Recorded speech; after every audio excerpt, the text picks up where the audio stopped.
Darling wangu mimi darling. Wakaka na kwaje? Shwari. Asa umesikia leo nimekuja na shemeji yako. Tunaingia hapo ndani nini? Tunafanya mambo yetu nini? Ndani nusu saa nitakuwa nishamaliza, unaweza ukaje. Usiwe kilaza bro, wewe mpeleke moto.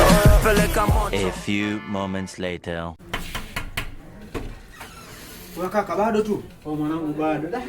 Yaani nimefanikiwa kupigania tu story. Sasa umesikia? Njoo baadaye. 6 hours later. Wakaka masaa 6 yamepita bado tu. Kwa mwanangu bado. Yaani nilichofanikiwa kaka ni kumtoa kwenye kiti kumpeleka kitandani. Sasa umesikia? Njoo baadaye. Unajua unaniona kama matako yako. 3 days later.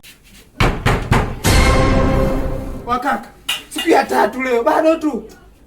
Kaka, mademo ya Kisabato ujao kaka. Nisikilize, yani nilichofanikiwa kaka, nilipompeleka kitandani. Nilifanikiwa tu kumshika mkono tu. Sasa umesikia? Njoo baadaye. Wanapanga kunimaliza.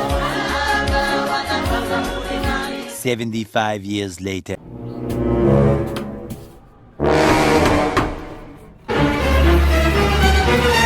Mwenzangu, ni miaka 75 imepita bado hujakala tu kale kabinti. Mzee mwenzangu, aka Kasabato nikachoyo kameninyima. Basi twende tukakashawishi wote. Twende. Anya.